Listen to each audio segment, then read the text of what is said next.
Hey guys, welcome back. ఇవాళ early morning లేచిన, so breakfast తొందరగానే కంప్లీట్ చేసుకున్నాను. దాని తర్వాత ఫ్రెష్ అప్ అయిపోయి పూజా రిచువల్స్ కంప్లీట్ చేసి సో లంచ్ ప్రిపేర్ చేస్తున్నా. I'm gonna show what I had for my lunch and dinner today. So పాలకూర పప్పు చేసుకున్న తర్వాత ఈ బీన్స్ అండ్ పొటాటో ఫ్రై చేస్తున్నాను. ఇవి లాంగ్ బీన్స్ అండి, చాలా మంది తినరు. యాక్చువల్లీ నాకు కూడా పెళ్ళైన తర్వాతే అలవాటు అయింది. సో పాలకూర పప్పు అన్నప్పుడు కొంచెం ఫ్రై ఉండాలి కాబట్టి లాంగ్ బీన్స్ ఫ్రై చేసుకున్నాను. Then I had some rice with this palakura pappu and చిక్కుడుగాయ పొటాటో ఫ్రై. దాని తర్వాత ఈవినింగ్ వెదర్ చాలా బాగుండే. ఎర్లీ సమ్మర్స్ లో కొంచెం స్ప్రింగ్ వైబ్స్ వస్తున్నాయి. సో చాలా బాగా అనిపించింది ఈవినింగ్. బట్ లంచ్ అయితే చాలా ఎమ్మీగా ఉండే. ట్రస్ట్ మీ, పాలకూర పప్పు is an emotion really. So breeze వస్తుంది, చాలా ప్లెజెంట్ గా అనిపించింది. అండ్ ప్లాంట్స్ అయితే ఫ్లవర్స్ కలర్ఫుల్ గా ఉన్నాయి కదా.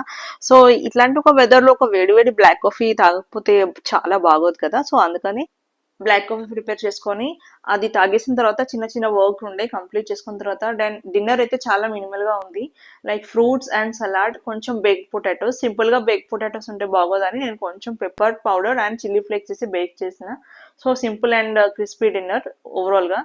And that's it. Good night, bye bye.